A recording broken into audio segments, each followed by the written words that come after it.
وأصحابي من الشباك بيقولوا لي كده بتراقبك أنت. وبعد كده الميكروباص مشي وبقيت أنا والبنت وش في وش في نص الشارع. أنا في مرة كنت رايح الدرس وكان ورايا مراجعة رياضة، وأنا والرياضة ما بنحبش بعض خالص، العلاقة بينا شبه الزيت والمية. المهم أول ما وصلت السنتر وكان في موسم الامتحانات كان مليان على آخره، ده حتى كانوا واقفين طوابير زي بتوع الجمعية اللي الفراخ فيها ب10 جنيه.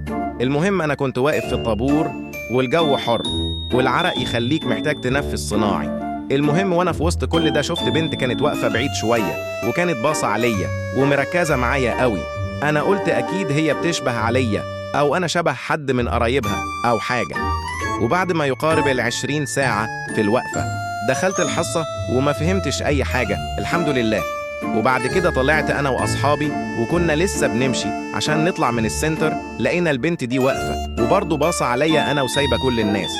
ساعتها قلت لأصحابي على اللي حصل الصبح وإنها فضلت باصة لي كده كأنها جاية السنتر عشان تراجع ملامح وشي للامتحان.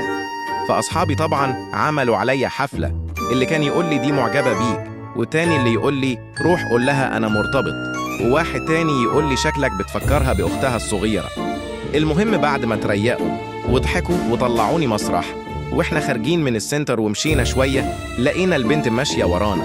في الأول قلقنا بس ما أخدناش الموضوع بجد لغاية لما وصلنا للحتة اللي احنا بنركب منها الميكروباص وهي لسه مكملة معانا. الموضوع بدأ يتحول لفيلم رعب وقلنا أكيد البنت دي عايزة حاجة. احنا قررنا نركب الميكروباص والصدمة إن البنت ركبت معانا برضو. أنا كنت خايف وقعدت أقول لأصحابي شايفين قلت لكم. واحد منهم قال لي يا عم ممكن تكون صدفة، ما كل الناس اللي بتبقى جاية من السنتر بتركب الميكروباص عشان تروح عادي. رحت قلت له طيب هي بتبص عليا أنا ليه؟ راح صاحبي التاني قال لي طيب جرب تنزل هنا وشوف البنت هتعمل ايه، لو نزلت وراك يبقى هي فعلا بتراقبك، إنما لو ما نزلتش وراك يبقى كده الموضوع صدفة، واركب أي ميكروباص تاني وروح. الفكرة عجبتني وفعلا قلت للسواق إني هنزل، ولما نزلت الصدمة الكبيرة إن البنت نزلت معايا. ساعتها أنا وشي بان عليه الخوف قوي وكنت شبه الليمونة وحاسس إني هعملها على نفسي، وأصحابي من الشباك بيقولوا لي كده بتراقبك أنت. وبعد كده الميكروباص مشي وبقيت أنا والبنت وش في وش في نص الشارع. أنا كنت متوتر وما كنتش عارف أعمل إيه، فقلت أمشي وأشوفها هي هتعمل إيه، ولكن هي فضلت ماشية ورايا.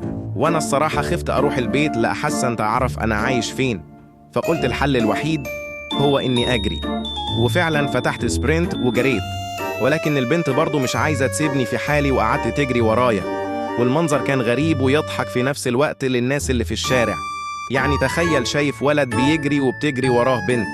ولما شفتها إنها بتجري ورايا كده أنا ساعتها عرفت إنها أكيد عايزة تخطفني، ومع إني ولد ويعني ممكن كنت أقف وأواجهها عشان إحنا الاتنين في نفس السن، وكمان هي بنتي يعني أقدر أهزمها.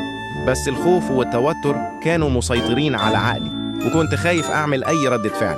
وأنا بجري وكنت خلاص قربت أقف من التعب لقيت مسجد، فعلى طول دخلت وأنا عمال أنهج وكنت خايف جدا. وبعد شوية الأذان أذن فرحت اتوضيت وصليت العشاء وكنت خايف جدا إني أطلع، ولكن أول لما طلعت البنت كانت اختفت وما كانتش قاعدة في أي مكان. أنا على طول ركبت ميكروباص ورحت على البيت، ولما سألوني ليه اتأخرت قلت لهم كنت قاعد مع أصحابي شوية، وبجد ما قلتش لحد الحكاية دي خالص لأني كنت عارف إن محدش هيصدقني وهيضحكوا عليا. ولكن الغريب في الموضوع إني قابلت البنت تاني وبرضه في نفس السنتر، وكانت عمالة تبصلي قوي، ولكن المرة دي كان معاها واحد تاني كبير كان بعيد عنها شوية.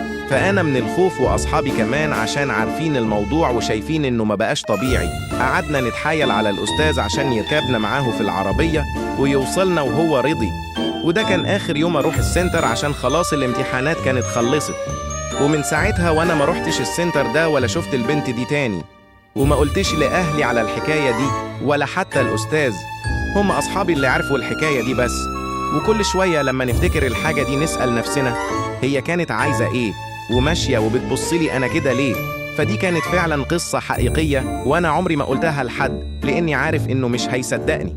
تفتكروا ليه يا جماعة البنت دي كانت ماشية ورايا وكان عايزة مني إيه؟